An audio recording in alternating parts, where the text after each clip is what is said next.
I got a question for you as you come in the door, though. Do you think that Michael Jordan fans are the best? I'm a Michael Jordan fan. I'm a Kobe Bryant fan. I'm a LeBron James fan. I'm a fan of greats. So I can argue on every side of the coin on all of them. But do you think that Michael Jordan fans are the best? Are they the best?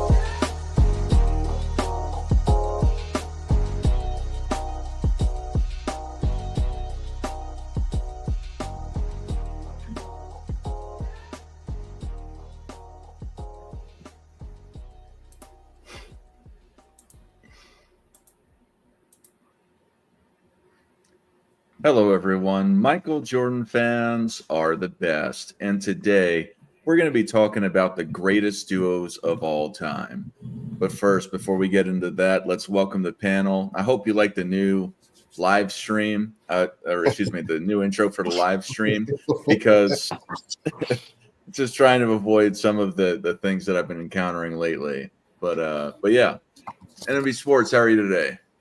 Doing good, man. Glad to be here as always. Steam Engine, how are you, sir? I'm well. Do I have a audio delay at all? No. Excellent. All right, bear with me while I put my background together. You can move on to the next person. Oh, thank you. I was gonna wait. I was gonna wait for you. No. AOH, how are you, sir? Good morning. Good morning. And good morning.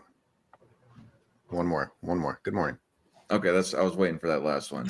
Beautiful hair, by the way. Woke up on the wrong side of the bed. Well, your hair came out nice. Scap Attack, how are you, sir? Doing well, Dart. Thanks for having me. That was a hot lead-in intro there. I like that. I like the little montage on the lead-in. That's pretty strong. I thank you for choosing. I like the Kobe Jordan little duo that you picked before me. That was perfect. Hello to all of you in the chat here and everyone on the panel. Good to see everybody. And Hoop God, how are you, sir? Good afternoon, gentlemen. Good afternoon, chat. Hey, Scap, I gotta salute you, man. That was surgical work. I may have to address you as Officer Alonzo Harris during this segment because that was diabolical. I tuned in the chat and I was thoroughly entertained when this guy said Kobe Bryant has 3 championship silver medals. I'm like, wow, you have no more. You just lost all your credibility with me. I mean, come on, what are we talking about?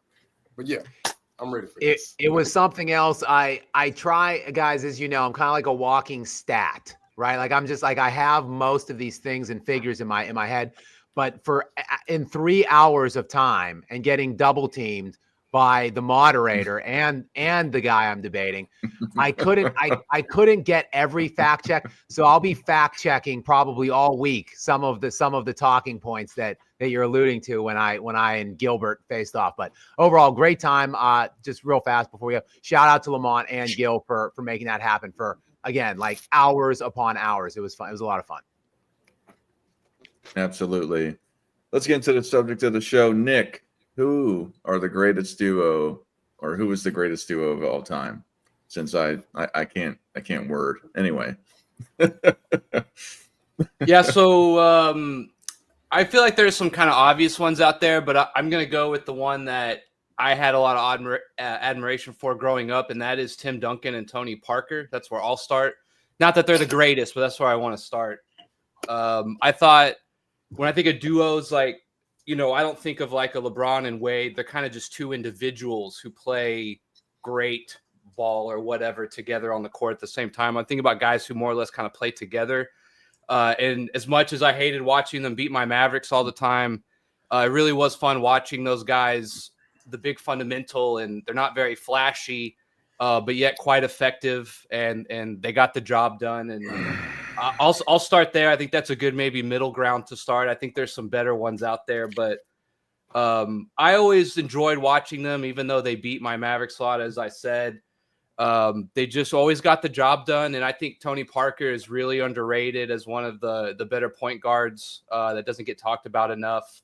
Obviously, Tim Duncan goes without saying, right? So the defense as well. Both, I think Tony Parker's defense is a little underrated. He was okay on the defensive end as well. So I'm going to go a little personal, and I'm going to go that was where I want to start is with Tony Parker and Tim Duncan. Awesome. Before we get into the next one, Cash has super chatted AOH for $19.99. He says, "Thanks, AOH. Have a beer on me." That was before we even started. Thank you, Cash. That's very nice. That's about the price of a beer. I mean, I'll go get a liter since you gave me $20, but yeah, that'll be about right for a liter. Yeah. All right. Steam Engine. It's the greatest duo of all time. Well, real quick, I also woke up on the wrong side of the bed. So, if we're just throwing money out because people are pissing and moaning, I guess that's fine. An original Christ. No, I want to say Shaq and Kobe to start because I know it's the lowest hanging fruit, but they were by far the most damaging duo that I had seen in my lifetime. I was born in '85, so seeing Michael and Scotty, I was a little bit younger. But seeing there really kind of be no answer for Shaq other than putting him on the line, coupled with Kobe just being this unstoppable force on both sides of the floor. I had never seen anything like that. I honestly thought they were going to outdo the Bulls. I wanted to start with them, and I also wanted to take a page out of Nick's book. I wanted to say Steve Nash and Dirk Nowitzki. They don't get brought up enough. I honestly feel that if the West wasn't as strong as it was back then, we'd be talking about them with the greats. So that's kind of where my head is with that as we move forward. But that's like low-hanging fruit on both sides, I feel like. Real quick, I have a little bit of a lot of people don't agree with this, but I'm actually kind of glad they separated. A lot of people think that's crazy, but I think they were able to achieve higher heights on other teams than they were possibly together. Nash really needs like a pick and roll guy going to the basket. And while Dirk was great, a pick and pop sometimes is just not the best way to go at a defense. So I'm actually in the minority a little bit. Of course, I hated it at first. I was heartbroken, but seeing how they, Nash went on to win 2 MVPs, Dirk goes on to win an MVP and a ring. I think looking back, I was actually kind of glad for both of them that they separated and they were able to accomplish what they did. What do you think their ceiling was, Nick? Could they have won a ring? I mean, that's possible. I think seeing how good they were, and I think they kind of hit their stride. I just think I'm not sure if they both would have hit their ceilings if they continued to play together. I mean, it's all just me presuming the unknown, but yeah, I just think they were able to kind of hit higher highs, without each other. It's a rule that we can't be in the chat and on the show at the same time, right? That's a thing? I just need to know for clarification's sake. Trying to support your also, channel, bro. It's impressive if you can do that. I can't. Also, shout out to the Steelers for letting me down last night. Bombs. So yeah, we'll enjoy another first round exit. You're damn right you will. Hey, I'm not happy about it. Speam, I got some bad news. Diddy's he's an avid Steelers fan. Who? Diddy. I don't know who that is. I'm too close. All right. AOH, who's the greatest duo of all time? Hey, Speam, I'm trying to super chat you. Are you demonetized? You have to be monetized to be demonetized. I've super chatted you a long time ago, I think. Another personal shot. But let's move on with the show. Go ahead. I'm literally trying to give you money, but I'll give you my Cash App. PayPal, Cash App him. Yeah. Friends and family, by the way. Friends and family. I don't want to pay taxes on this. It looks better when you get a super chat from someone on your channel. Anyway, obviously the best duo was Penny and Shaq before it became a worse duo, and Shaq carried Kobe's ass. The next duo that is tied for that, it's got to be LeBron and JJ. Because two of the biggest excuse-making whiners on the same team, and magically they've both forgotten how to speak now that they're on the Lakers. It's just interesting how those two's relationship is so intricately interwoven. I will not put. I would not put Jordan and Pippen, because I don't think Pippen. The more I look back at Pippen's career and how many times he left Jordan hanging, that was a 1 person and a half duo, which disqualified from being a top duo. To that AOH, can I ask you a quick question? Do you feel like you would have still felt that way if there was all this anti-Jordan propaganda now, like 10 years ago? 15 years ago, do you think you would have felt that way? Well, it depends if there would have been a different form of motivation for me to go back and look more closely at how good Scotty was, because Scotty really did bring a lot of this on himself, because I probably wouldn't have looked as critically back at his career. And also with the Last Dance, exaggerating some of his greatness that didn't even take place. And I was like, wow, the Last Dance was actually trying to be nice to Scotty. Sure, they included some of his bad parts, but they included a shitload of Jordan's bad parts too. It was all part of the journey of that Last Dance and the things that they went through. But they actually like the whole shutting down Magic thing in the 91 finals. That didn't happen. Like 3 plays Scotty was on Magic. The rest of the time it was Jordan. And yet here it is, a chapter in a documentary about how great Scotty was. And things like that. And then of course Scotty being pissed about the Last Dance instead of thankful about his inclusion in it. All these things made me go back and look at, like, my God, Scotty had like 2 points in a game. Scotty had migraines. Scotty was holding out on the team. Scotty skipped the first half of his season. Scotty's threatening to leave, demanding a trade. I mean, Jordan's actually dealing with this drama, not having a supportive sidekick during this stuff. And look, Scotty, the way Scotty almost looks like his arm extends, like Mr. Plastic or whatever he's called, Mr. Gadget. Like he can do some amazing athletic things when he's going to the rim. I can't take away that he didn't have some great things, but he also just his mental weakness and stuff like that, and a lot of bad numbers in important games. I don't know if he gets to be part of a great duo, unless you're acknowledging that he was carried in that duo. So do you believe he earned a silver medal on those championship teams? Sure, you can say it that way. You got a super chat, AOH, from None of the Above, and he says Julius Erving and Moses Malone deserve a shout out. Yeah, they were great. What do you have to say about that, AOH? Great point. And this is an example of, I should go back and look.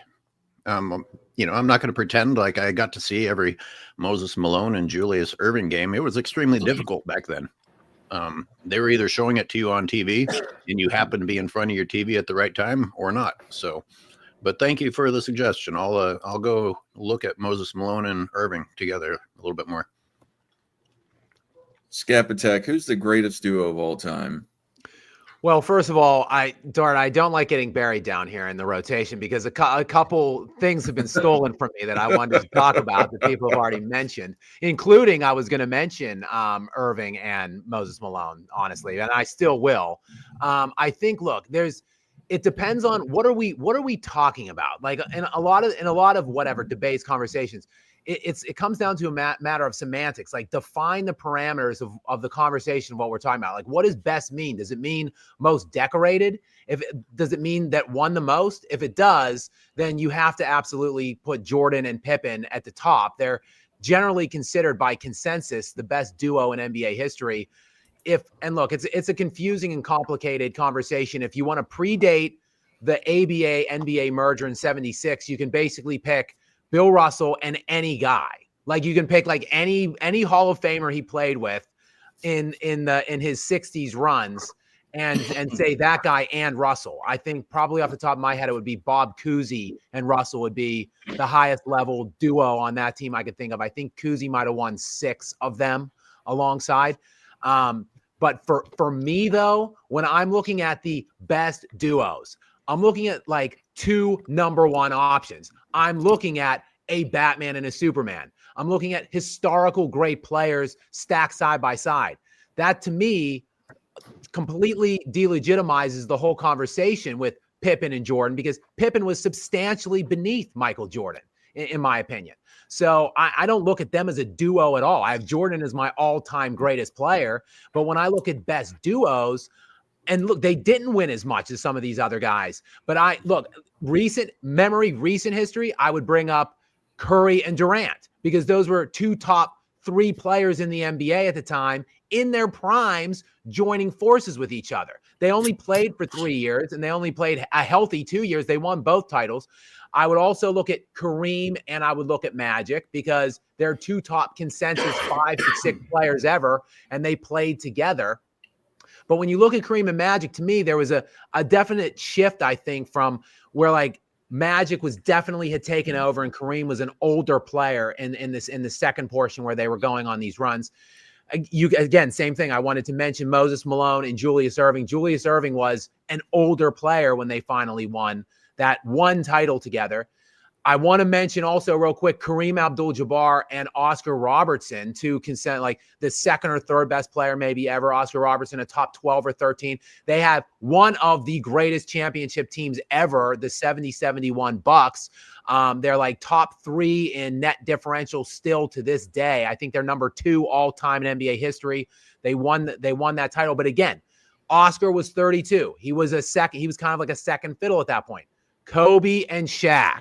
These 2 dudes, I don't care how old Kobe Bryant was. Yes, he was 21, 22, and 23 when they won the 3 titles together. But he was primed already. Kobe was already the best front court player. He was already all NBA distinction, all NBA defensive distinction.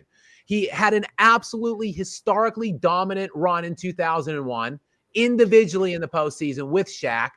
Never before in NBA history, in my opinion, could you make a case that the 2 best players on the planet at that time played on the same team other than with that early 2000s Lakers team? And if you want to say, no, Duncan was it was Shaq, Duncan, then whatever. Kobe was the best guard and Shaq was the best big at the time. And they were both, Kobe was ascending, but he was primed in ascension. Shaq was flat prime. I think if you're just looking at the best 2 guys at the time they played, I don't think there's much of a conversation. It's Shaq and Kobe. So I'll wait to do my take, but I got some pushback on that. Who's the greatest duo of all time? Okay, how bad is my lag before I get started? It's bad. It's not good. Not going to sugarcoat this. Okay, because I was trying to make sure I got everything disconnected before I got started. I'll be brief. So I have my top 4 locks. So I had, of course, MJ, Pippen, I got Kareem, Magic, Shaq, Kobe, and then I have Bird and McHale, and then I have KD and Curry.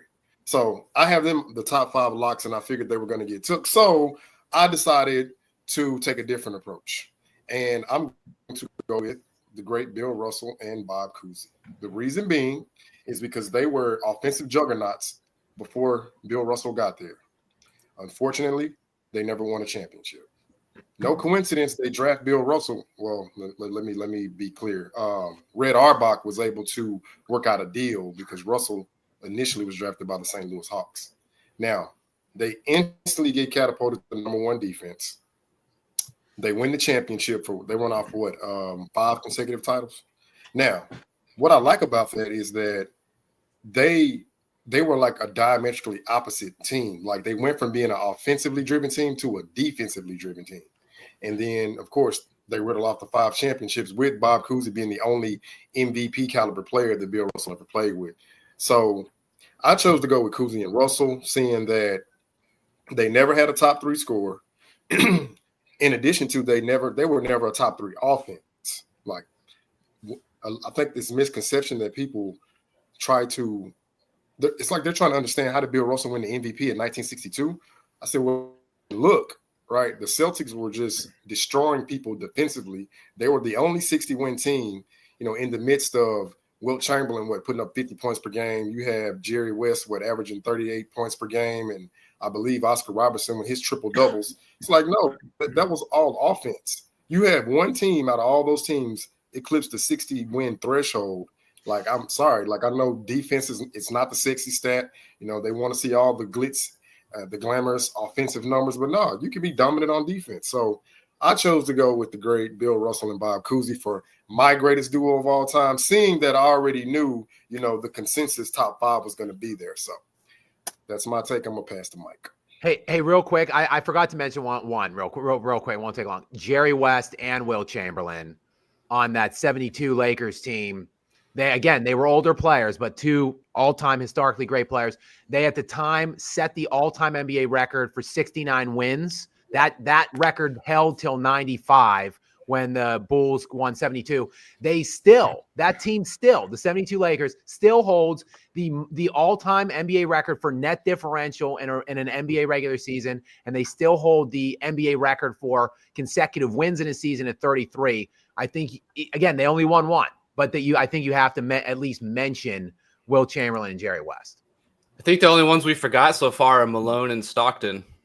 They did not win 1. See, I'm not going to count a great rings. duo. I'm not going to count rings, but I think you have to win 1 to be considered a great duo. To me, like, they didn't win, and it's not like some of these other teams played for 2-3 years and still won. Stockton and Malone played for like 18 or 19 years together and never won 1. All right, I'm going to get my take off real fast, and then we got some super chats that came in. So my number 1 is Bob Cousy and Bill Russell. During that stretch, they won 5 total MVPs. So Cousy won 1, Bill Russell won 4. Bob Cousy was All-NBA first team the entire time. Then you have Bob Cousy winning 3 assist titles along with the championship. You've got Bill Russell, I believe, winning 2 rebounding titles with the NBA championship. They won, 5 in a row? So to me, that is not a question. And during that time, Bob Cousy was also top 6 in the MVP race alongside Bill Russell consistently being on the top. So to me, that's even more so the top of the league versus Kobe and Shaq. But Nick, you're wrong. The biggest one that everyone has forgotten about is George Mikan and Jim Pollard. They won 5 NBA championships together. He won a couple scoring titles along with the championships, and Jim Pollard was All-NBA, being his sidekick for most of the time until the end of it, where Vern Mickelson came in and was starting to ascend. Hey, Dart, do you actually have access to footage of these guys? Like, do you actually get to enjoy watching them play, or is this just based on numbers? This is just based off of numbers and qualitative data. I've seen some highlights, but, I mean, I haven't watched a whole game. I mean, I'm just wondering if that's even possible. It'd be like the it's a whole different game anyway. I mean, if you go and you value today's game, you're going to look at the 90s and say it's trash because all you look at is and say, well, all they do is shoot 3-point, all they do is pound in the paint. They don't do these fancy dribbling. They don't shoot the 3-point shot, so they suck. So the eye test, I think it only really matters in time and space and respect to the guys that they're playing against. Because you can't, in my opinion, you can't judge the game of Bill Russell versus Michael Jordan. You can't judge the game of Michael Jordan versus somebody like Steph Curry. And again, this is loose comparisons, but there's differences within the eras. So to say that, because a lot of people will say, oh, well, George Mikan was trash because one reason or another, how he dribbled, how he shot, just how the game was played. So, for example, I mean, Koozie dribbling, his hand was on top of the ball the entire time, never even on the side, much less under. And that of course looks different. Dribbling with your hand on top of the ball is quite difficult. Now, could today's players do it? they would have to relearn. I'm sure they're capable of it, but they would literally have to relearn dribbling because they've learned how to carry on almost every dribble now. So does Bob Cousy look like he's going to break ankles and go slam the ball? Not in that footage, but I wonder how many guys today wouldn't also look goofy if they suddenly had to keep their hand on top of the ball 100% of the time. Well, he also was able to do things that, in respect to a lot of the passes he's done, a lot of guys can't even do those passes today. With his hand on top of the ball. He didn't even palm it before making that pass. It's pretty amazing. So, look, again, I say this is a murky conversation because if you predate the NBA merger in '76, which is, to me, I have guys in my top 10 all time and in my top 20 that predate the merger point, but it really is difficult to cross compare. It's hard to compare any era, but predominantly before the merger because the league was just so different. It's difficult to argue the points that you made when you look at the accolades that both those players were receiving and the amount of championships that they were winning. But just to contextualize it just a bit, Bob Cousy's last NBA season was 1962-63. So in his final season, when he stopped playing, there were 9 total teams in the NBA at that point. So it's just, yes, they were on the best team. So yes, they were winning MVP consideration every year, obviously, because there was only 9 teams and they were the best team and they were winning every year. So I think some of those accolades, you need, I don't want to devalue them or take them away. And again, I do rank both of those players highly, especially Russell. But when you're comparing it within the guise of, let's put prime Shaq and Kobe on a team for 8 years together with 8 other teams other than themselves and see what those two guys would do. Even in the context of today, in this modern era, let's put them on it with 8 other teams, just those 2 dudes in their prime and see, if they win, they would probably win 8 straight championships in my estimation. They won 3 all as it was in the modern era of the NBA. So, I mean, it's just hard. It's hard to compare if you go before the merger. That's why I put that little caveat when I was talking about that. Well, it goes down the rabbit hole too, because if you have 9 teams and you play in the era that they played in, then where do Tim Duncan, the other all-time, Dwayne Wade, Gary Payton, are they all on the same team now, along with David Robinson? Because if you're taking all that talent together, smushing it together, right? So every team basically has great talent and super teams. Basically, I get it's a valid argument. Yeah, but to your point, it could have been different. It's all what if, but to your point, those guys together were dominant. To follow up, what we're going to talk about next is what does a duo mean? Is it that you're at the same level? Are you Batman and Robin? Are you gold medal and silver medal or bronze medal? I have a late entry because somebody talked about Shaq and Kobe in 01-02. Kobe Bryant and Donaghy together. What a duo. Yeah. Let's get through some of these super chats real fast.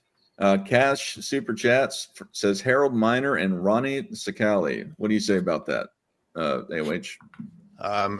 That's great. That is a great little pull from history. Miner with a short but hot burning career, the 93 dunk champion. Thank you for the super chat. Anyone else have any memories of Miner and Cycling? No, I have no clue.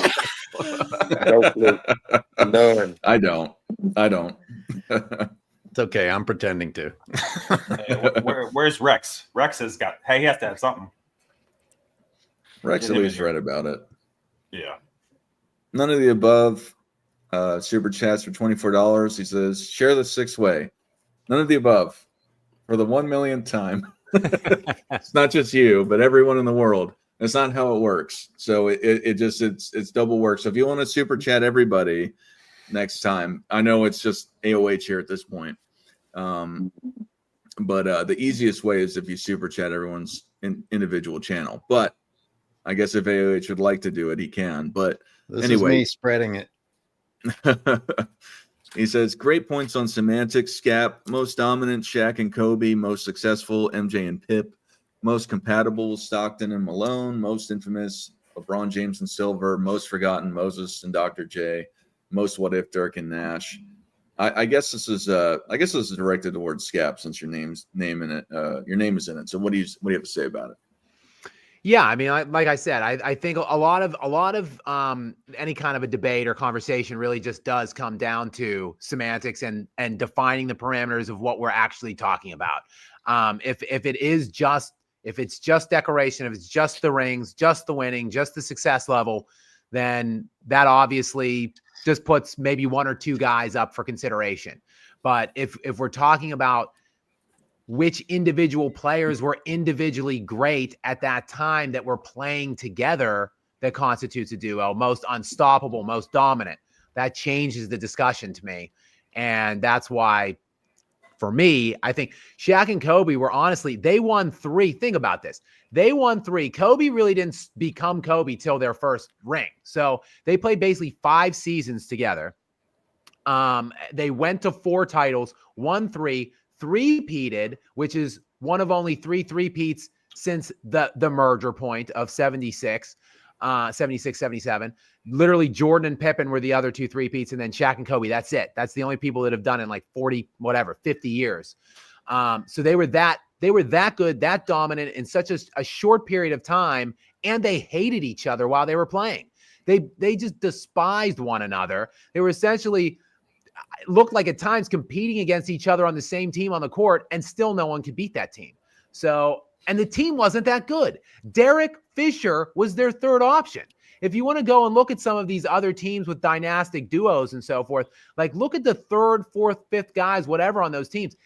Derek Fisher was the second leading scorer on the Lakers during their playoff runs in 01 and 02. Think that over. Derek Fisher, who's a 6-point per game career scorer in NBA with no All-Stars ever in like 19 seasons played. That was their 3rd best guy. And then Crafty Cam, super chats for $2, Magic and Kareem. Another great duo. Not as good as Mikan and Pollard, though. Anyway. Uncut Hoops, real quick. Hang on. I see Uncut Hoops saying Glenn Rice, 2000. Yes, that was 2000. I said 2001 and 2002. That would be Derek Fisher both years. You better give Derek Fisher some love, because he set the record for the shortest period of time you could shoot a shot that saved Kobe and Shaq's playoffs against the. What was that, 0.4? Yeah. Against First of all, allow me to fact check you. That shot was actually in a year the Lakers did not win the NBA championship. That was in their 04 run. So that shot did not result in any kind of additional ringage for Kobe or Shaq. But it got him past Duncan, which it shouldn't have. That game in and of itself was ridiculous, AOH. I dare you to go back and look at that game. Kobe Bryant hit the game-winning shot in that game with 12 seconds remaining. Tim Duncan came down and hoisted up this pure garbage, hang on, let me finish. This lucky ass shot falling away from the free throw line. Shaquille O'Neal's arm was literally implanted in the middle of his face. It was total fluke, total BS. Kobe won that game. Duncan's garbage shot wiped it away, and Fisher's garbage shot with 4/10 just restored it to what it should have been, Kobe's game winner. Go look at it. Remember what Shaq said? Do you remember what Shaq said after the game? Yeah, I do not, but I see that you can confirm that I am telling the truth on this game. Yeah, he goes one lucky shot deserved another. I'm so clever. And he had to repeat himself. You know, he always repeats himself. He thinks he's so fucking clever. In case you didn't get my joke, you can get out of here with the anti-Kobe narratives right now. Duncan AOH. Definitely. Duncan was better than Kobe. That was a practice shot. It looked practiced. It looked beautiful, and it looked smooth. In fact, Shaq fouled him on that shot, so he should have gone to the free throw line too. Shaq had G34 classification. You're all Hey, Dart. All right, real quick, before that super chat, can we give Jason Terry and Dirk Nowitzki some love? I mean, literally, that 2011 Finals performance for a duo. I mean, we got to acknowledge that at least. Yeah, what sucks is that Terry came off the bench though for a lot of that, so it's kind of hard to, in terms of like all-time duos. Terry did a lot. Terry is never gets talked about as such a good teammate, man. He did whatever he was asked to do. Yeah, the real controversy there is who do you put as the duo with Dirk? Is it Jason Kidd? Is it Barea? Is it? I honestly would say Chandler, if we wanted to be honest. Chandler anchored one side and Dirk anchored the other. You know, that's kind of how I saw it. Did you just say Mark Cuban? Just say Mark Cuban. Yeah, hey, I don't care who y'all want to name. It's fine with me. AOH, which current duo is the best? I'll go back to my joke, LeBron and JJ. Just oh, you know what? At this moment, there's actually an answer. It is Westbrook and Jokic. Not Murray and Jokic? Scap, I'm going to go. Oh, do you have something to respond to with that? Oh, I mean, I would say Russell Westbrook is better than Jamal Murray right now, and he fits the system better. He plays better with Jokic. I honestly, that's a joke, probably. I think, but it really, if it were me, I would probably run Murray as the sixth man and have Jokic in the start, or have Jokic and Westbrook in the starting lineup together. When they get Aaron Gordon back, that is. I can only think of three: Brown and Tatum, Giannis and Lillard, and Luka and Kyrie. I think probably would be the top three on paper and in terms of the standings. I think probably you would have to say. I would think you would have to say Tatum and Brown. I think, look, Jaylen Brown was, I think, absolutely robbed out of it. He was robbed out of an All-NBA. He should have been All-NBA 13 last year. So it's hard to say, you know, although Irving wasn't even an All-Star last year. So I think you can make a pretty solid case. Obviously, Giannis and Dame are having great seasons. Off the top of my head, Giannis like 32 points per game, leading the league in scoring, and Dame is at like 26, 27 points per game right now. So high level second, if you want to call that a second guy. But yeah, the Boston duo probably would get my vote for today. I think, and then Willis Reed and Walt Frazier, do they get a mention as well? John Havlicek, Dave Cowens. You could talk about Wes Unseld, Elvin Hayes. Hey, Cash says that Westbrook is a shorter Aaron Gordon, and I want to say about Gordon, I would like to see Gordon have a little bit more of Westbrook's aggression and explosiveness, because I know Gordon is capable of it, but he seems like he's playing at like 75% speed a lot these days. Well, that's when he's playing. He's been hurt all year. I mean, he missed games early. He's been out for like 5 or 6 games now. I mean, he's just not healthy right now.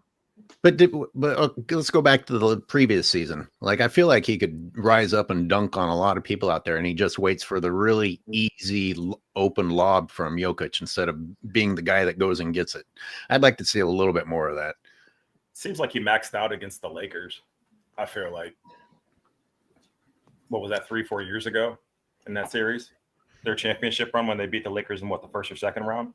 2023. That was 2 years ago. 2 years ago. Nobody mentioned KD and Russ. I didn't know if we were keeping this to championship duos or not. But nobody mentioned Kevin Durant, you got to win at least one. Like I said, you got to win at least one. We got to include Isaiah Thomas and Joe Dumars then. That is one that got missed. That would be, those two would be in the mix. And do they just have to be the two biggest names on the team, or do they actually have to feed off of each other in a successful manner? I think that's what I was gonna. That's the follow-on question. What is a duo? So, Hoop God, what is a duo in your opinion? When I'm thinking of a duo, you have to be able to not only complement each other, i.e. Shaquille O'Neal and Kobe Bryant, Magic Johnson and Kareem Abdul-Jabbar.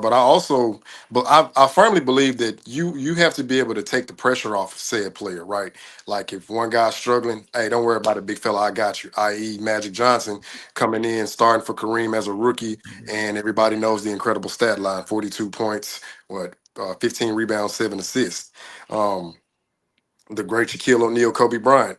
I mean, essentially, what people don't want to admit, and this is what I'm starting to see, that had they had this Western Conference Finals MVP, well, Kobe would have 4 of them because he was the lead guy in those playoff runs. Whether they want to admit it or not, he was the lead guy, as Gil likes to quote, the lead dog. And then when you get to the finals, well, okay, let's look at the matchups. You have Kobe going against top 75 guards, right? Who's Shaquille O'Neal going up against?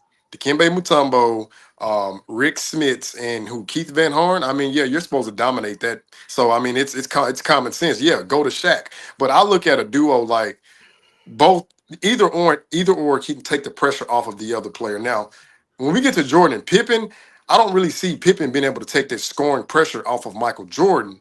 Yet Michael Jordan can come out there and facilitate and play make better than Pippen. I mean, he done it in 91. 33 points, 11 and a half assists. Pippen hadn't even got close to that. So I don't really consider that per se a duo. I think that's more so a 1-2 punch. But when I'm thinking of a duo, can one guy replace the other's productivity, out on the floor? This is my perspective on that. AOH, what's the duo to you? When they cause each other to be better, when they just seem to be able to read each other's thoughts, and it leads to higher productivity. Nice. Okay. nice and short. All right. Scap, what's a duo to you?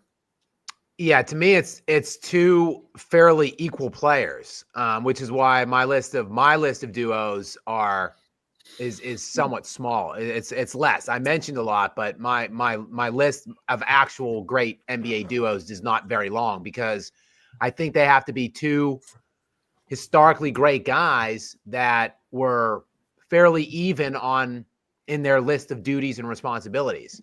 That's why, like, to me, Pippen and Jordan really don't constitute a duo. Pippen was a sidekick. He was a Robin. He was like a second tier player to Jordan. Like, Jordan was the guy in everything, in every aspect.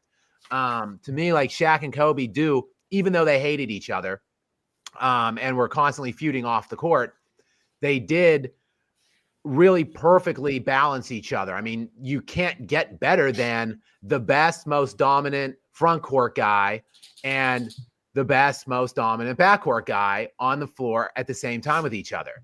So in my opinion, like those complementary pieces that they play to each other and being at such a high individual level, that's why to me, they're easily the best duo in NBA history.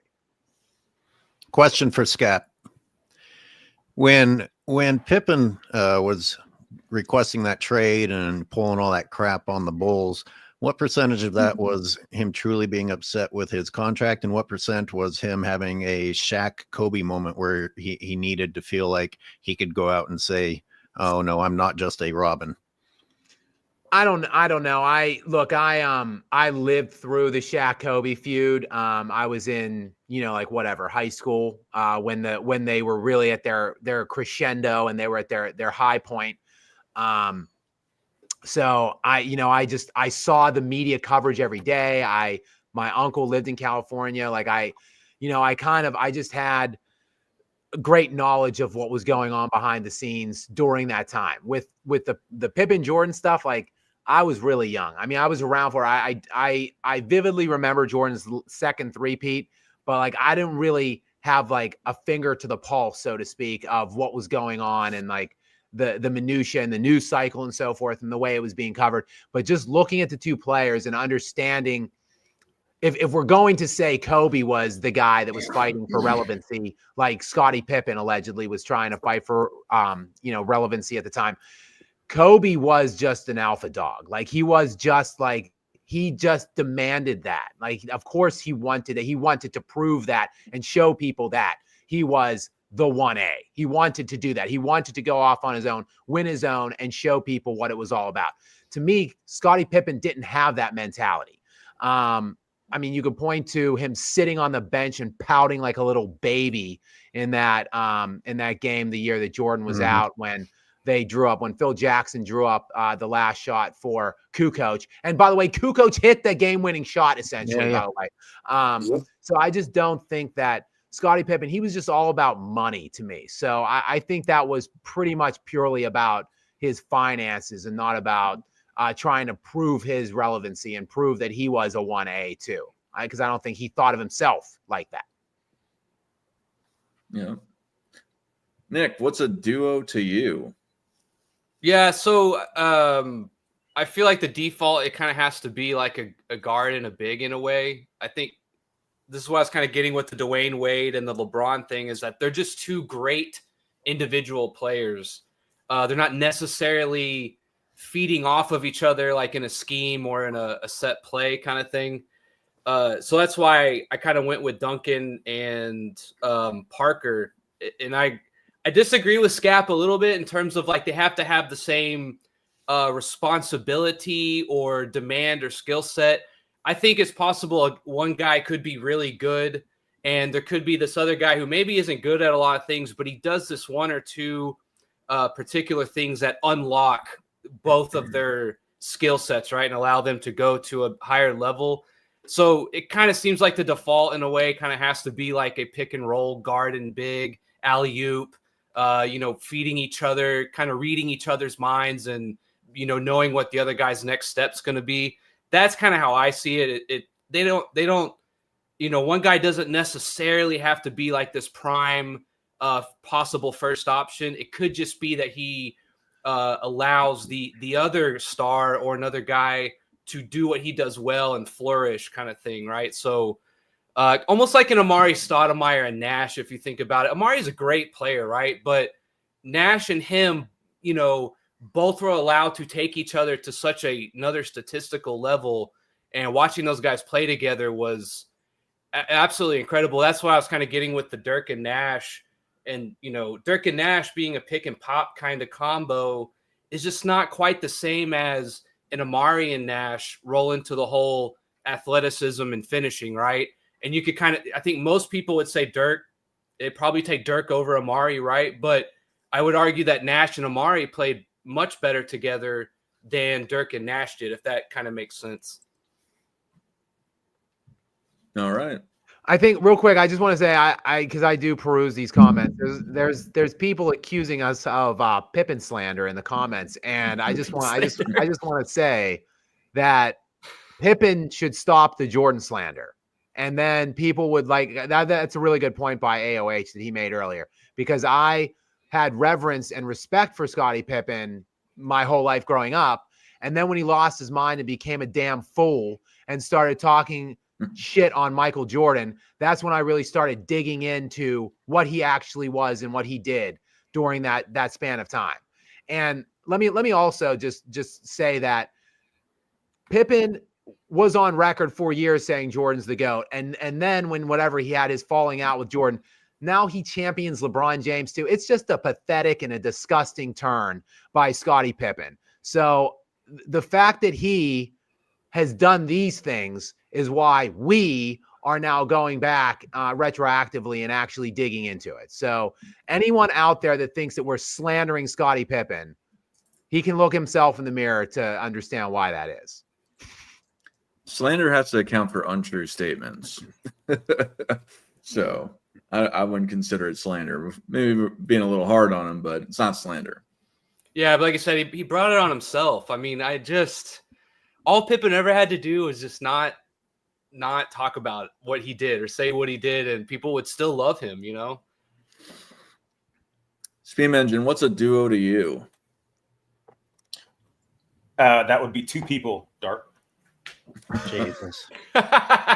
No, nobody mentioned nobody mentioned Jason Whitlock and Scap Attack. I think we should be bringing them up more. No, I think I was a big fan of Yao Ming and Tracy McGrady, because I felt like they were two powerhouses, but they also complemented each other, and I felt like they were cool off the court as well. I think you still see pieces of that now. Like I feel like I've seen both of them take on each other's, cultures and points of view and things like that. And they seemed like they actually meshed, personality wise. I don't think we see that very often. So I guess I'm taking away from Hoop God's answer. At least I think it was his.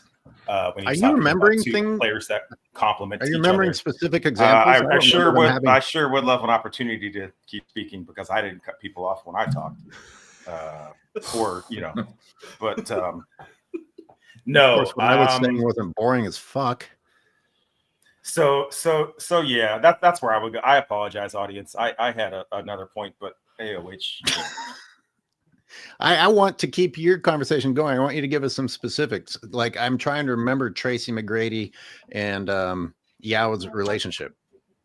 Well, if I remember correctly, Tracy McGrady was overseas a lot of the times in China with Yao Ming advocating for the NBA, if I recall, and vice versa. During that? Yao Ming, during that whole thing, and I'm pretty sure Yao Ming attended a ton of Tracy McGrady charity stuff.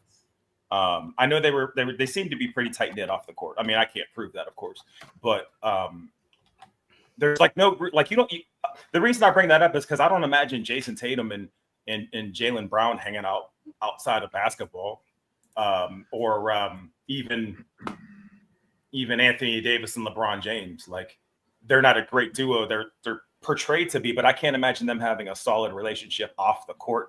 That's not a thing that really happens anymore amongst players, let alone great duos.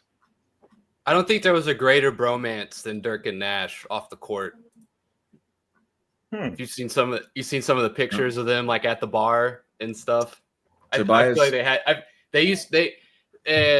think they like had an apartment together. They used to like just have jam sessions and stuff, like the most white guy stuff ever. Like I always think of that. Pretty funny. Well, we say European now, Nick. Take it easy. My bad. Yeah, they are both like foreigners technically.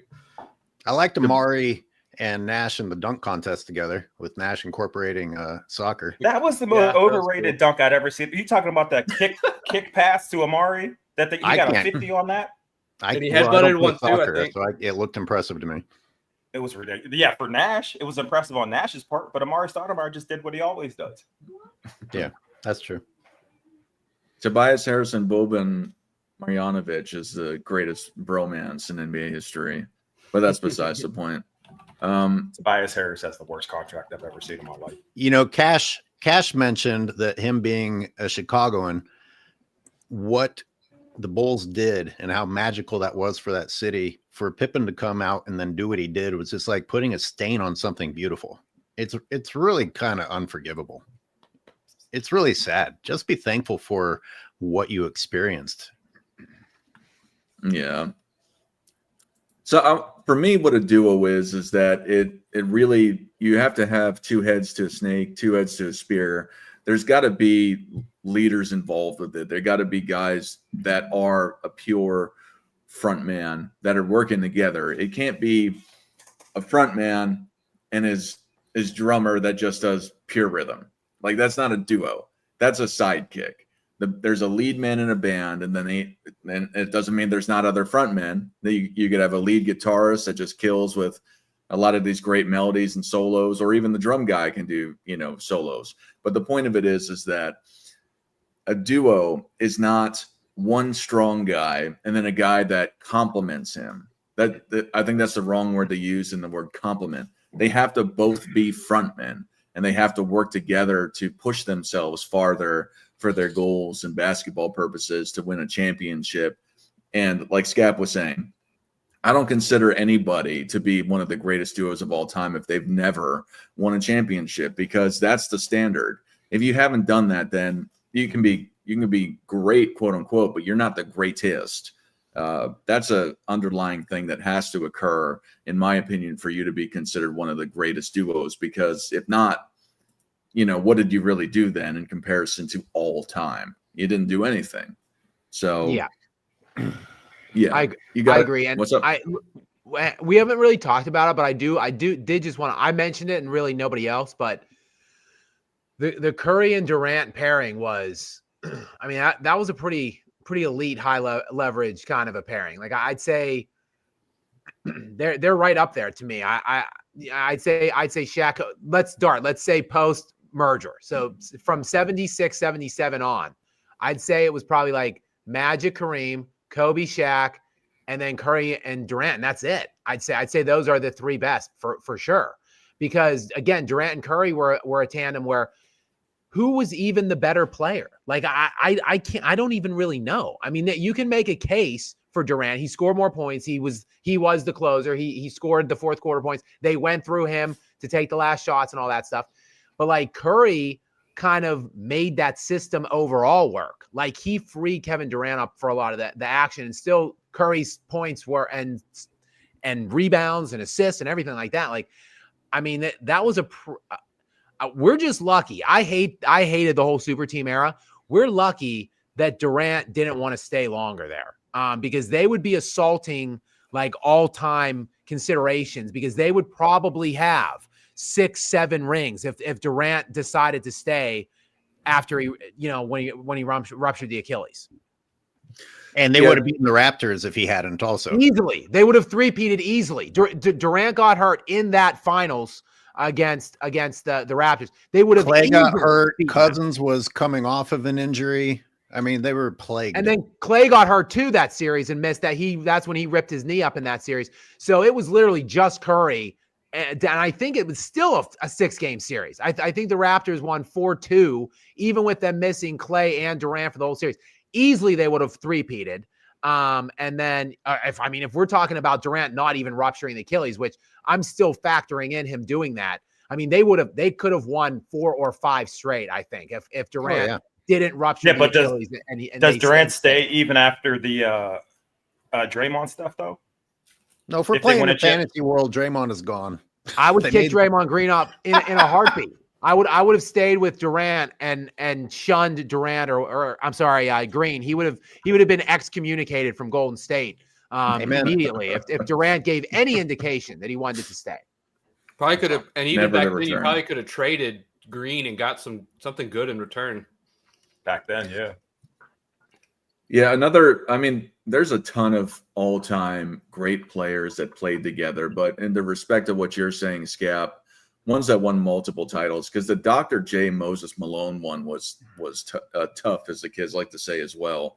You know, both won MVPs, both just perennial all-star, all-NBA players. And then Dr. J, prior, when he was in the ABA, had done won the scoring titles, won the championships there as well. So that was a really strong team, a really strong duo, but they ran into better teams overall, in my opinion, ultimately, I guess, if you want to consider them better duos with the Magic and Kareem specifically.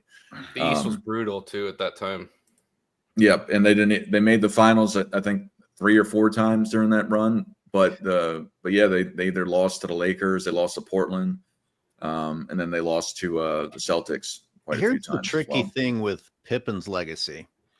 If the league hadn't been so busy cheating for Kobe, the Blazers probably would have won that series, and that's there's absolutely no truth to any of the statement that AOH just uttered. That he's talking about the 99-2000 Western Conference Finals, where that was when Kobe was. That first one was, you could make a case that year was the second option. And I would concede that in the first one, the 2000, that was when 21-year-old Kobe Bryant busted Scottie Pippen's ass all over the floor in that series and in Game 7 against the Trailblazers. That would be the series where the Lakers went up 3-1.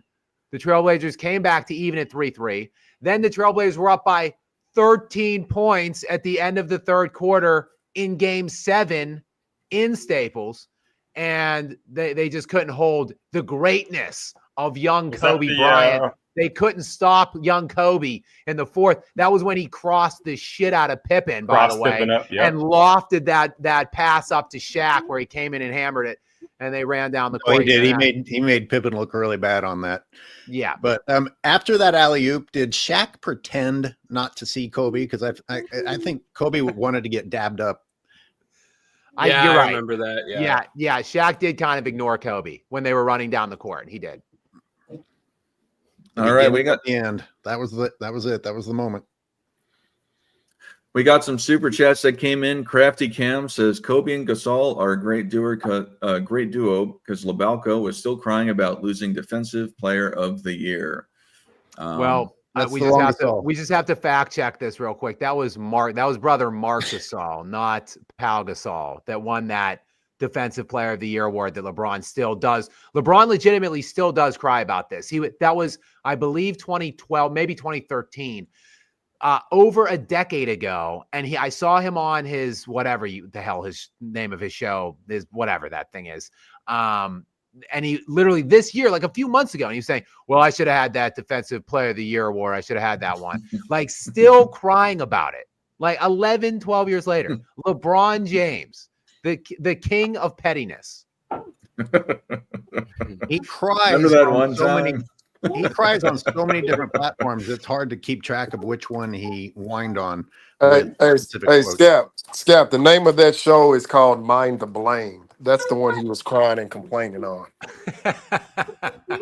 I think you're right. None of you guys said Podcast P and Roy Hibbert. Very confused. If we're talking about Eastern powerhouses. Very confused.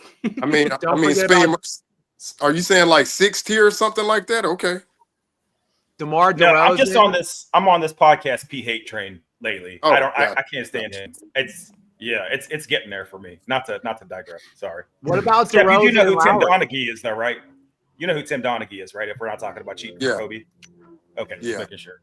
A lot of cheating going on there. We have mentioned Tim Donaghy about 3 times this episode. Good. That's right. Famous duos. That's right. Never mind. Let's not forget 2006 as well. What happened in 06? The Lakers lost in the first round. Wait, we got to give Mike Bibby and Chris Talking Webber about the Mavericks. Oh, okay. No. Yeah, the finals. Cash that super chats for $1.99. Gray Godin and Joel Serbilia. Prisbilia.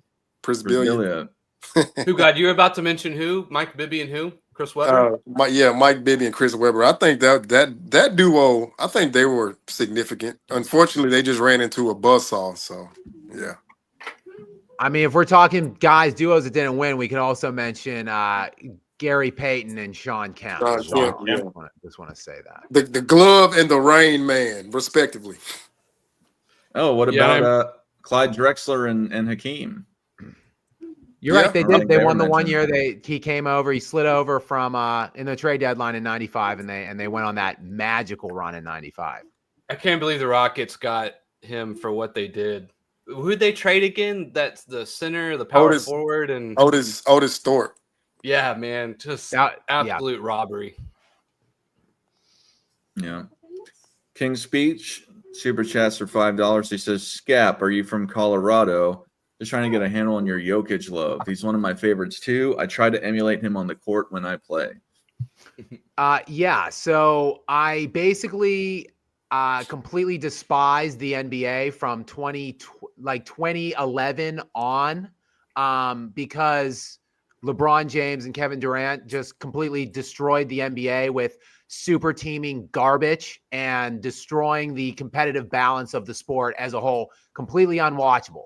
So when Giannis, actually, I became a huge Giannis fan when Giannis won his first championship because he did it the right way. He stayed in a small market that drafted him and won with just complementary pieces. And then when Jokic came around, in my estimation, he's done exactly the same. Stayed in a small market with complementary pieces, won a championship, and honestly, he's taken it to another level, in my estimation, above even the great Giannis. I'm a big Giannis Antetokounmpo fan still to this day, but the things that Nikola Jokic are doing and continues to do, and Giannis kind of got on my bad side with his whole "there's no failure in sports" commentary after they lost that one playoff series, and some of the little antics he's done, and then now he does have a great player with him in Dame Lillard. So now I just kind of champion Jokic for these reasons, because he still is just making his way through with, to me, really substandard pieces. And the guy never complains, never speaks out of sort on any of it. Doesn't complain about the organization, the teammates, nothing, never asks for any help, just keeps doing it at a preposterously high level. And in case you guys don't know, real fast, I I defend the people that need to be defended. I look for guys that are underrated, like Kobe. People talk about, oh, Kobe. Scap does the same for Kobe that the LeBron stands do for LeBron. Not true, because everyone has LeBron at like 1 or 2 consensus. People have Kobe out here. People are running around out here slandering the hell out of Kobe Bryant, like 11, 12, 15th all time. It's absolute lunacy. And I see Jokic, for some reason, catching all kinds of criticism, including on this panel from time to time, which is why I get so loud and worked up about it on this panel. So I'm just going to defend the great Nikola Jokic because I think he needs it. Oh, you didn't answer if you used to be in Colorado. I've never lived in. I had an aunt that lived in Colorado for a while, and I visited a bit, but that was when I was much younger, way before Nikola Jokic. And Jokic triple doubles leads to winning, by the way. I can appreciate that. Good point. Cash Super Chats and says, Scap, the refs gave Kobe the series versus the Kings in the Western Conference Finals. Well, sorry, but it's true. Dark. I blame we mentioned AOH. Tim Donaghy 3 times. Did you just want to get it a 4th time in? Is that why you? I blame AOH for that one. Or let's shoot for 13. 13 times. That's actually Cash is actually AOH. That's his like shell burner. That's his KD burner handle right there. Cash is AOH. Hoops, God, you're blaming me for remembering history. Scott, can you agree that it was an offensive foul on Bibby? What, you mean that incredible swim move that Kobe had that game? When Bibby punched and Kobe's Bibby elbow threw his face into Kobe's arm because the swim move was just too fast, and then tackled Kobe to the ground. I mean, how do you not give Kobe 2 free throws on that? I don't know. Was bleeding so bad from whiplash. He hit Kobe too hard. But didn't the Kings miss a bunch of free throws in that game too, or was that the next game? Game 7. Jesus Christ. Game 7, Arco. Overtime game. Kings 14 of 30 from the free throw line. Yeah, Jesus. Damn. Yikes. Well, talking about burner accounts, and particularly because of guys like Gilbert that just we discovered us or whatever. Sometimes there's these burner accounts on here that I question if they're NBA players. Like one of them came on here the other day called Face of the League, and it's like, is that LeBron? I don't put nothing past nobody in this day and time.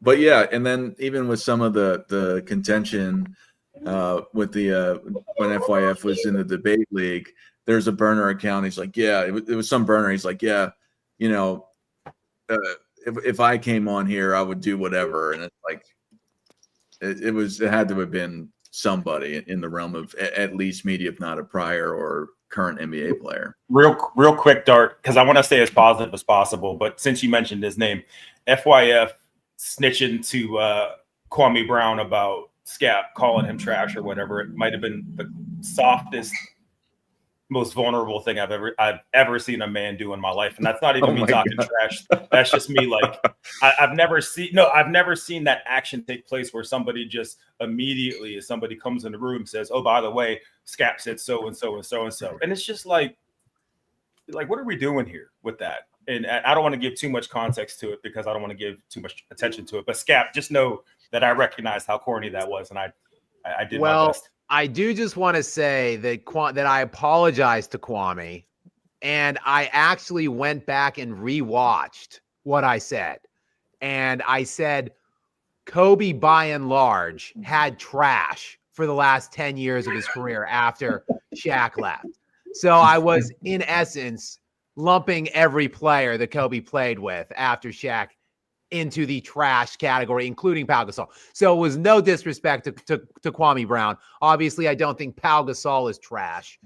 He might be one of the few that Kobe did play with that I don't think that after Shaq left town. But I didn't specifically call Kwame trash. And if I inferred it, Kwame, if you're out there and watching, again, I apologize. Hey, so Sping, so you're telling me FYF dislocated his shoulder with that Mr. Fantastic reach? Oh, bro, it was... Yeah, Plastic Man, Mr. Fantastic. That's the second time we're mentioning both of those. It was out of the socket. They had to pop it back in. Man. I can't see Kwame being that upset with it, figuring his channel name is Bust Life. I mean, he kind of That came up too. well, he goes and he kind of lives in that terminology. You know what I mean? Like he lives in that Dart, aspect. Dart, he did a whole like instant reaction, and like he 4 was hour long supportive. one. He was Yeah. supportive of Scap. So I mean, whatever F Web tried, like it didn't work. Cause I mean, he was shouting Scap out. He was like, yeah, Gil, you're gonna be on your best behavior this time. And yo, that was hilarious. Yeah, Scap, you torched Gil. It was pretty funny. Yeah. I mean, the only thing, Gil's only real response was, I played in the NBA, and I was a professional. And not to say, again, I'm not saying he had no great points, but essentially you went and you brought up claims and you brought evidence with statistics and other aspects of whatever happened during the time, some qualitative data.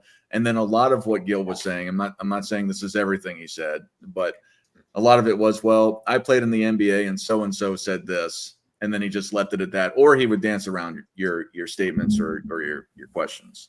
Yeah, and I'll just say this real quick about it, and I'm gonna dissect that thing and do some review of it and do some additional fact checking on some of the stuff that was said on there. But I didn't link that to my channel. I had very little time to prepare for it. It was linked from Gilbert Arenas' channel and from FYF, so it was all of their subscribers and stuff in the comments primarily. So I saw a lot of comments that were like, Scap's moving the goalpost, blah, blah, blah. My main premise of that conversation, which I literally said my first statement before we began, was me defining what we were talking about. I think that those three rings are belittled in such a way that they're used by people to lower Kobe Bryant's all-time standing. That was my point is, Kobe's level of participation and the things that he delivered and brought to the Lakers to win those three are enough when you sprinkle in the rest of his career to keep him right up there, to me, at like number 2 all time. So that was really what I wanted to talk about. Gilbert literally just wanted to talk about Kobe's a second option in the first 3 rings. So we were constantly like in this pooling of like, I'm trying to get into an overall picture, mainly from the LeBron standpoint, because I know Gilbert has LeBron above Kobe. And that was where we just kept battling back and forth on. But yeah, he didn't really, whenever I brought up many things, he didn't necessarily answer them. So yeah, you're right. I'll be pointing that out in some videos this week. King Speech says, my 3 favorite players are Westbrook, Giannis, and Jokic. $2 super chat. Awesome. And then SC says, sup guys, Jokic and Giannis care about winning, and the Kings were robbed. This is 5 times.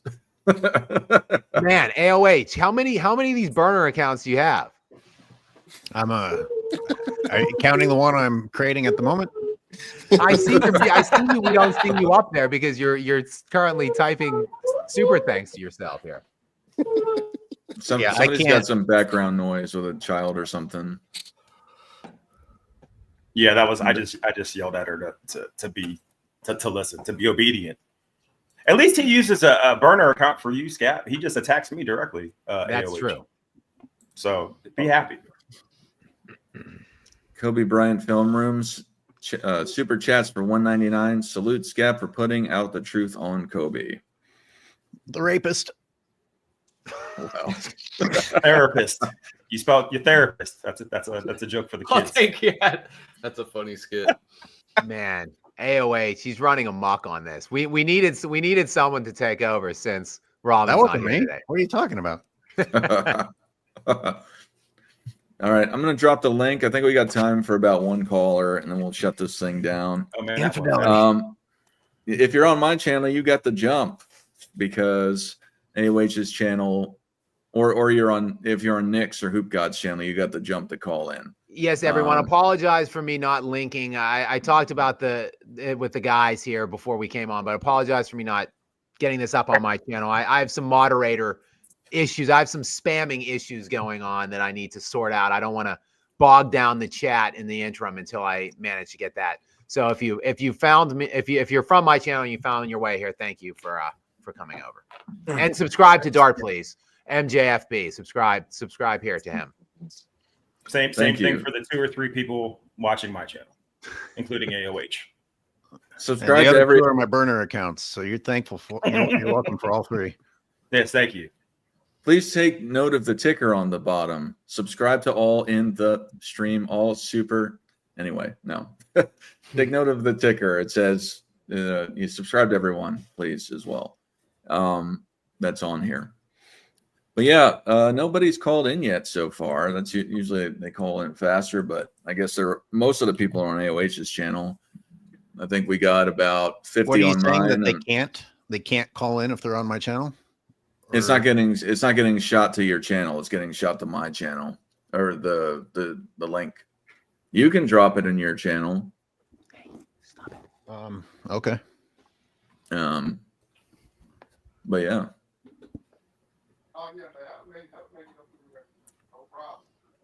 Oh God. With the no mute.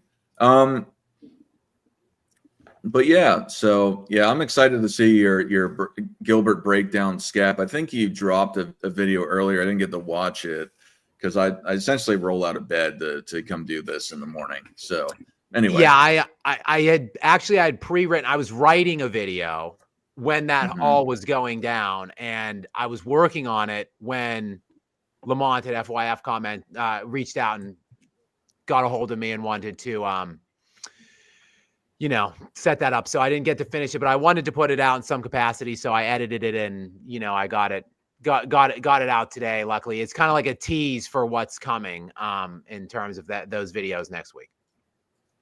Hey, Scap, real quick. I think you said this on yours and AOH's episode the other day. You were giving Kendrick Perkins credit for coming back around on Jokic. If I remember correctly? Okay. I kind of want to take that credit away from Kendrick Perkins because I feel like when he was playing that whole race card, the damage had already been done.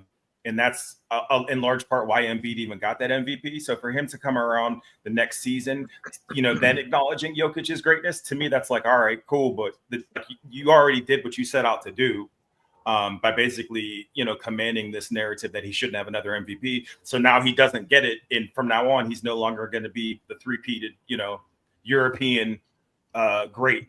And so that's why I can't give Kendrick Perkins too much credit. Exactly. Perkins got what he wanted. Exactly. Yeah.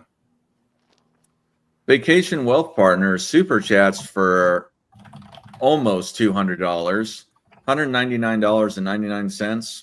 No AOH. No way. Yep. Wow. But I think it's directed towards Scalp, but still, you got it. Says, I've only seen the first hour of the Guild debate. Is there one of the 6 hours where I can go to watch Scap hammer home all of the Hall of Fame help LeBron's been carried with where Gil actually responds to it? I saw it briefly mentioned in year one, but Gil dodged it entirely. Congrats, Scap. Yeah, I'm going to take apart that of the 6 hours, it's really maybe like 2.5 to 3 hours of just me and Gil one-on-one. So I'm gonna put large segments of that up this week with me kind of in a reactionary mode, like kind of just watching, and I'm going to pause the video. I'm going to add some context because there's a lot of stuff that was said throughout the course of that debate that I actually could not fact check that I really want to drill in on, including I was able to locate per 100 possession on-offs with Kobe and Shaq in the 2001-2002 playoffs. Kobe was better without Shaq in everything. So I just because a lot of Gilbert's fundamental stance there was, the floor was so open for Kobe because Shaq was commanding all of the attention, blah, blah, blah. Kobe was better with Shaq off the floor. So I want to talk about that. And then the other thing that came up that was talked about a lot on there was Jokic is the best player, but Jamal Murray takes all the fourth quarter shots, is the clutch player. I try to because I go into these debates with nothing. I don't look, I don't fact check, I don't have computers up, cell phone. These two, FYF and Gilbert, are literally sit there with their computers up, trying to come up with ways to thwart me. They couldn't, but for 3 hours they couldn't. But what they could do is lie on some things that I couldn't check at the time. So I went and looked at Jamal Murray's in the clutch time this year, Jokic absolutely dwarfs Jamal Murray in clutch time stats this year. I looked for the 2023 title run, the entirety of the playoffs in 2023 when they won. Again, Jokic, more points in clutch, shot more times in clutch. Like it's a losing narrative. So there are several things that I want to go back in and dig into now that I could look at a computer like they were the whole time and talk about more directly. So yeah, you guys can all look for, I'm going to probably put 4 or 5 videos up, hopefully this week, 25, whatever, 20 to 30 minute videos talking about the debate with Gilbert and I. Awesome stuff. Had another super chat come in from Cash for Yeah, $9.99. Thank you, Cash, or AOH, if you are one and the same. Says not a burner. Cash has been a longtime supporter, so don't abuse him with abusing me. His alter ego. Still but nobody. nobody. Oh wow! I put the call-in link on my channel too, so I just don't think anyone wants to call in. Somebody briefly tried calling in with KBFL. I don't know if it was Kwame Brown or I don't know. Oh God, Kwame Brown for everybody life. strap in for 4 hours. Yeah, but yeah, Nick's what was I going to say? I saw a funny one in here by somebody. Oh, here it is. It'll let me click it. Steam Engine says, I have 12 kids, vacation wealth partners. I forgot I put that in there. That's funny. I forgot I put that in there. Wow. That's not true. That's not true. It's 11 kids. Okay. Oh, just May have 11. exaggerated by one. That's funny. I have 13. No. But That's funny. But yeah, I guess nobody's calling in, so I guess let's start shutting this thing down. Nick, what do you got to say to the people? Nothing. Enjoyed it as always. Big support here at the end. It's always nice to see. We enjoy the viewers. You guys make all this possible. So thank you. That's all I got to say. Speem, what do you have to say before you go back to your 12 kids? Again, thank you for all the attention. Somebody said I look tired and washed out. I took that as praise, so it's only going to get worse. Thank you, everybody. Oh, and again, I know it's like a scap slurp fest or whatever, but he held it down. It was incredibly impressive. Again, I got to just keep giving him props. You got to pause that. You got to pause. That. Yo, well, I don't want to get this thing demonetized by making jokes of that nature. Who got? But again, yeah, no, Scap held it down. He was ganged up on. I'd never quite seen anything like it, and dude deserves his props. I was gonna say that's not a pause situation. That's just a straight up statement that you said. I don't think we need to go through the nuances and the levels of where we could take that. Yeah. Hoop guy, what do you got to say to the people? Hey, it's always great to have you guys engaging in the comments, offering suggestions. You know that it kind of, it's thought provoking. So yeah, I really appreciate it. Just as much as I appreciate engaging with you gentlemen as well.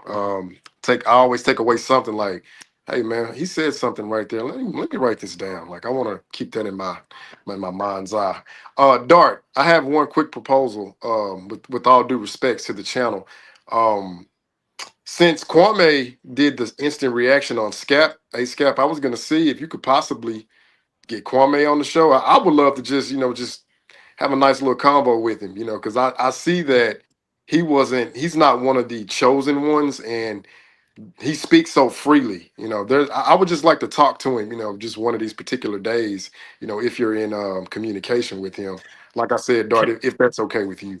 Can I cut in real quick before I forget? Also, the joke that got me banned out of that chat, that was not homophobic in nature. I was simply saying that the gentleman from All the Smoke may have been pleasuring themselves to the podcast. Never mind. That's it. That's all I was saying. So it was themselves, not each other. So yeah, that seems fine. That seems totally fine. Yeah. Right. If anything, it's homophobic to assume I thought it was wrong. So there you go. I reached out to Kwame on his website for me just to talk on my side, Hoop God. Yeah. I know you weren't directing it, but I've tried Okay. a couple of days ago. But, Okay. But yeah, he hasn't gotten back to me. And Cash asks, Dart, are you not monetized? Yes, I was demonetized.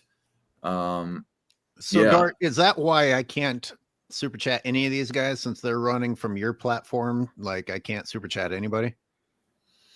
No, well, you can super chat Nick. Nick can get super chatted on his channel.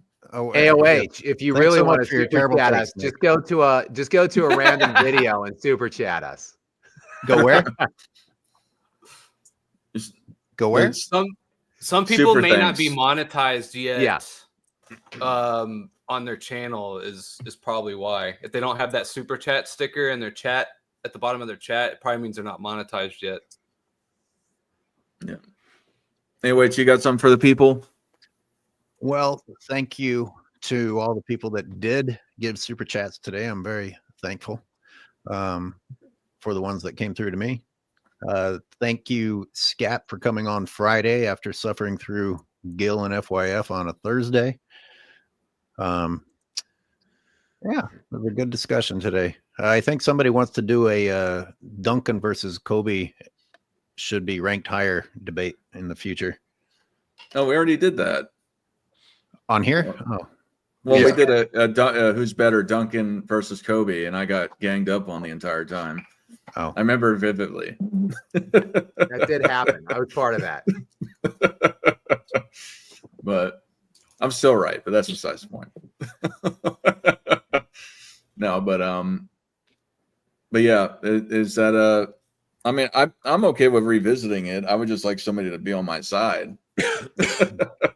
Look, the thing is, I think it's hard because my top 5 all time is Jordan, Kobe, Kareem, Duncan, and Hakeem.